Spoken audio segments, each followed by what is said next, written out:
औज़ु बिल्लाहि मिनश शैतानिर रजीम बिस्मिल्लाहिर रहमानिर रहीम। दोस्तों, आज जो वाक़या आपको हम सुनाने जा रहा हूँ उसे सुनकर आपके रोंगटे खड़े हो जाएंगे। इस किस्से को शेख अब्दुल हक मुहद्दिस देहलवी ने अपनी किताब तारीख़ मदीना में लिखा है कि आज से 800 साल पहले मिस्र में एक बादशाह हुआ करता था। उसका नाम सुल्तान नूरुद्दीन जंगी था। वो बादशाह बहुत ही नेक बादशाह था और हर वक्त अल्लाह का ज़िक्र किया करता था। रोज़ाना रात में 1000 बार हुजूर सल्लल्लाहु अलैहि वसल्लम पर दुरूद शरीफ पढ़कर सोता था। एक रात की बात है कि वो बादशाह एक रात अपने थकन की वजह से सुल्तान नूरुद्दीन ने सिर्फ 700 बार दुरूद शरीफ पढ़ा और सो गए। तो ख्वाब में हुजूर सल्लल्लाहु अलैहि वसल्लम का दीदार हुआ और आपने फरमाया कि ए नूरुद्दीन, आज मेरे पास सिर्फ 300 दुरूद शरीफ कम की भेजे। ये ख्वाब देखते सुल्तान की आंख खुल गई। उन्होंने उसी वक्त 300 दुरूद शरीफ पढ़कर 1000 की तादाद मुकम्मल की। इस वाक़या के कुछ ही दिनों बाद सुल्तान नूरुद्दीन एक रात में सो हुए थे तो उनको एक ख्वाब आता है। और ख्वाब में आप क्या देखते हैं? ख्वाब में आते हैं हुजूर सल्लल्लाहु अलैहि वसल्लम का दीदार होता है सुल्तान नूरुद्दीन को। और आप सल्लल्लाहु अलैहि वसल्लम ने सुल्तान नूरुद्दीन से कहा, ए सुल्तान, 2 ईसाई आदमी मेरे जिस्म को कब्र से निकालना चाहते हैं। तुम जल्दी से मदीना जाओ और उनकी खबर लो, वरना मेरा जिस्म उन ईसाइयों के हाथ में चला जाएगा।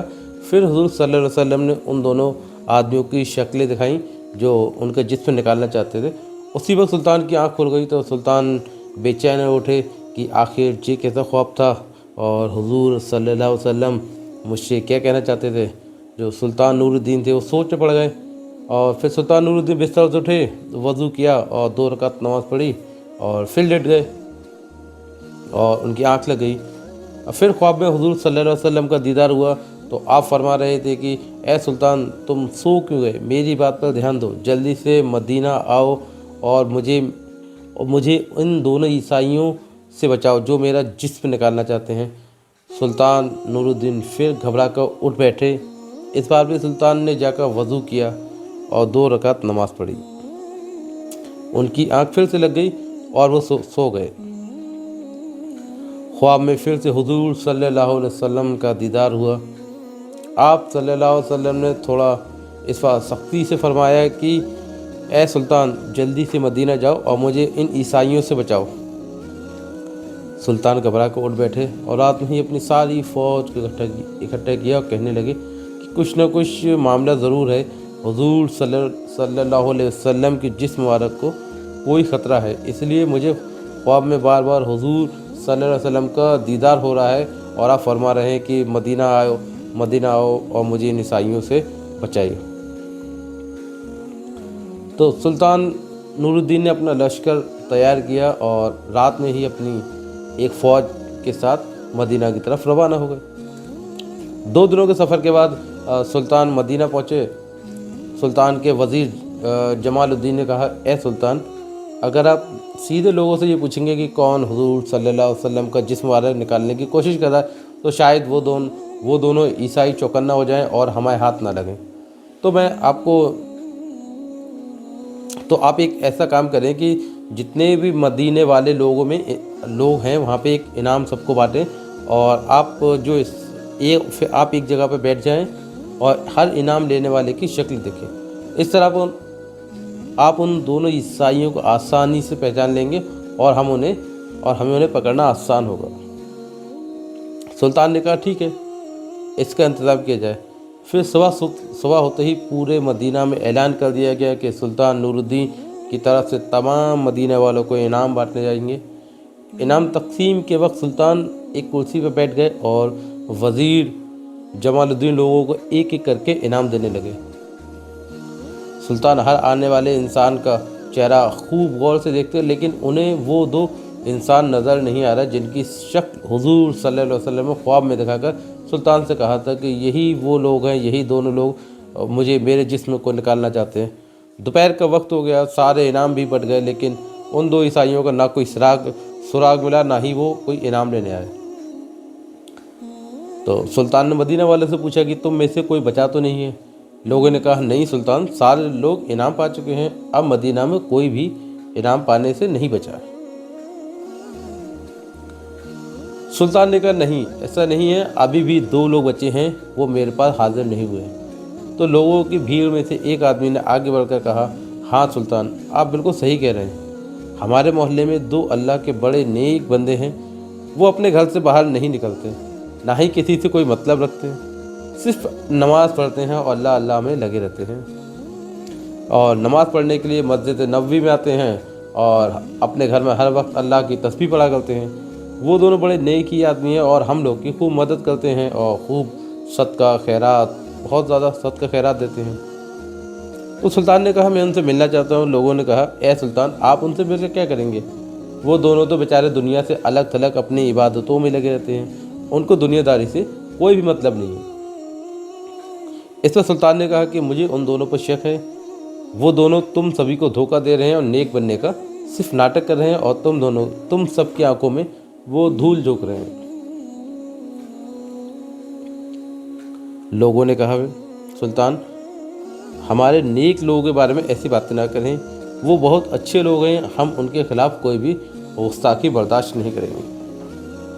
फिर सुल्तान नूरुद्दीन ने देखा कि लोग हमारे विरोध में आ सकते हैं, तो उन्होंने मदीना के हाकिम को अपने पास बुलाया और उन्हें वो सारी बातें थीं जो सुल्तान के दिमाग में थी, ख्वाब में आई थी, और ख्वाब में जो हुजूर सल्लल्लाहु अलैहि वसल्लम ने बातें सुल्तान को बताई थी, वो सारी बातें उन्होंने हाकिम को बताई और बताया कि इसलिए मैं उन 2 आदमियों से मिलना चाहता हूँ। हाकिम ने कहा, सुल्तान, तुम परेशान ना हो, मैं उसका इंतज़ाम करवाता हूँ, और जो भी मुखालफत करने के लिए सामने आएगा उसको कड़ी से कड़ी सज़ा दी जाएगी।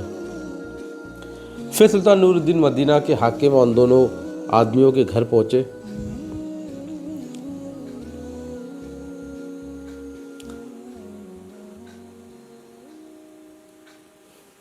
सुल्तान ने जैसे ही उन दोनों आदमियों की शक्लें देखी तो वो उन्हें पहचान गए, क्योंकि ये वही 2 इंसान थे जिनकी शक्लें हुजूर सल्लल्लाहु अलैहि वसल्लम में ख्वाब में सुल्तान को दिखाई थी और फरमाया था कि ये दोनों मेरी कब्र से मेरे जिस्म को निकालना चाहते हैं।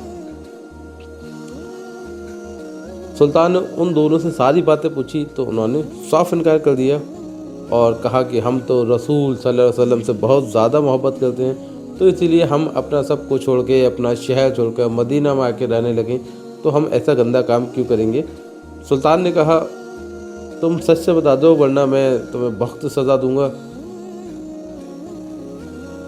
उन लोगों ने कहा, ए सुल्तान, हम बिल्कुल बेकसूर हैं, आपको जो करना है आप कर सकते हैं। फिर सुल्तान ने अपने फ़ौजियों को हुक्म दिया कि इस घर की तलाशी ली जाए, इस घर का सारा कोना कोना छान मारो, सब चीज़ चेक करो और सब चीज़ हटा कर देखो। तो फिर फ़ौजियों ने सुल्तान का सारा कहना माना। फ़ौजियों ने घर का पूरा छान मारा, घर में कहीं कोई ऐसा सुराग नहीं मिला जो कि सुल्तान उन ईसाइयों से कह सकें, कुछ भी नहीं, ऐसा मिला नहीं। सुल्तान ने खुद अंदर जाकर भी एक ही चीज़ हटा के देखी, लेकिन कुछ निशान नहीं मिला। अब तो लोगों ने भी कहना शुरू कर दिया कि सुल्तान, तुम्हारी गलतफहमी है, तो हमारे अल्लाह वालों को क्यों परेशान कर रहे हो। मदीना के हाकिम ने भी सुल्तान से चुपके से कहा, सुल्तान, मुझे भी यही लगता है कि आपसे कोई गलतफहमी हो गई, बेहतर होगा कि आप इन दोनों आदमियों को छोड़ दें, वरना लोगों की मुखालफत आपके खिलाफ पड़ सकती है। ये सुनकर सुल्तान बहुत ज़्यादा परेशान हो गए। उस कमरे में एक मुसल्ला बिछा हुआ था। सुल्तान ने मुसल्ले पर खड़े होकर अल्लाह से फरियाद की और सजदे में सर रख कर रोने लगे और अल्लाह से मदद मांगने लगे कि ए मेरे अल्लाह, मैं एक इंसान हूँ, मेरे अंदर जितनी भी ताकत थी मैंने उतनी कोशिश कर ली, लेकिन आपके प्यारे नबी सल्लल्लाहु अलैहि वसल्लम ने फरमाया था कि यही दोनों धोखेबाज हैं। धोखेबाज इंसान आप सल्लल्लाहु अलैहि वसल्लम का जिस्म निकालना चाहते हैं, लेकिन यह मेरे अल्लाह, मुझे कोई भी सुराग नहीं मिला, आप मेरी रहनुमाई फरमाइए। सुल्तान रो रो कर अल्लाह से दुआ कर रहे थे और अल्लाह से मदद मांग रहे थे कि कोई सुराग मिल जाए कि मैं तभी इनको पकड़ लूँ। कोई ऐसा कुछ भी सुराग मिल नहीं रहा था कि वो ईसाइयों को पकड़ लें। तभी अल्लाह की तरफ से सुल्तान के दिल में ये बात डाली गई कि ए सुल्तान, तुमने इन दोनों के कमरे में हर चीज़ चेक कर ली, कोना कोना चेक कर लिया, हर तरह से तलाशी ले ली, लेकिन तुम जिस मुसल्ले पर बैठकर मुझसे दुआ मांग रहे हो, ज़रा ये मुसल्ला तो हटा के देखो। जिस पर तुम बैठे मुझके दुआ मांग रहे, ये मुसल्ला पे बैठे हो, मुसल्ला हटा के देखो। ये बात सुल्तान के दिल में आई अल्लाह की तरफ से। तो सुल्तान जल्दी से उठे, मुसल्ला हटाकर देखा तो नीचे एक लकड़ी का पटरा बिछा हुआ था। सुल्तान ने फौजियों को हुक्म दिया कि ये पटरा हटाओ। जैसे ही उस पटरे को हटाया गया तो नीचे एक सुरंग बनी हुई थी। सुल्तान ने अपने एक फ़ौजी से कहा कि जाकर देखो ये सुरंग किधर को जाती है। तो एक फ़ौजी अंदर गया। उसने जाकर देखा कि वो सुरंग हुजूर सल्लल्लाहु अलैहि वसल्लम की कब्र के पास तक जा पहुंची थी और हज़रत उमर रज़ी अल्लाह ताला का अंगूठा नज़र आने लगा था। उस फौजी ने वापस आकर सुल्तान को सारी बातें बताई। तो सुल्तान ने उन दोनों ईसाइयों को गिरफ्तार करवा कर अपने सामने पेश किया। फिर उनसे पूछा कि सच सच बता दो कि तुम्हारी क्या साजिश थी, तुम क्या करना चाहते थे, नहीं तो मैं तुम्हारी गर्दन उड़ा दूंगा। तो उन दोनों ईसाइयों ने जवाब दिया कि ए सुल्तान, हमें ईसाइयों की तरफ से यहाँ मदीना भेजा गया ताकि हम मुसलमानों के नबी का जिस्म निकाल कर उनको दे सकें और इसके बदले में वो हमें बहुत सारा इनाम दिया जाएगा। इसलिए हम दोनों ने अपना भेष बदला और एक नेक आदमी की शक्ल बनाकर मदीना वाक़ रहने लगे। खुद पर लोगों का भरोसा बढ़ाने के लिए हमने लोगों में खूब सदका खैरात बांटी ताकि किसी को हम पर शक ना हो। जब सभी लोग रात में सो जाते थे तो हम दोनों सुरंग को खोदते थे और इसकी मिट्टी बाहर कब्रिस्तान में कब्रों के ऊपर डाल आते ताकि किसी को कोई पता भी न चले। कल तक हमारा काम मुकम्मल भी हो जाता और हम रात में ही तुम्हारे नबी का जिस्म लेकर अपने शहर चले जाते।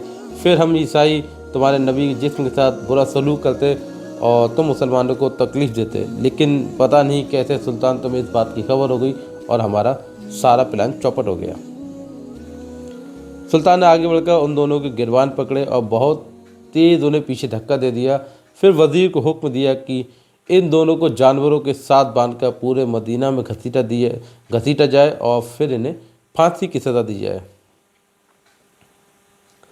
फिर इसके बाद सुल्तान ने हुजूर सल्लल्लाहु अलैहि वसल्लम की कब्र के चारों तरफ ज़मीन के अंदर से एक खंदक खुदवाई, उसमें 7 दीवारें बनवाकर और उसमें पिघला हुआ तांबा, लोहा और तार को डलवा दिया ताकि कोई दोबारा हुजूर सल्लल्लाहु अलैहि वसल्लम के जिस्म मुबारक को निकालने की हिम्मत भी न कर सके।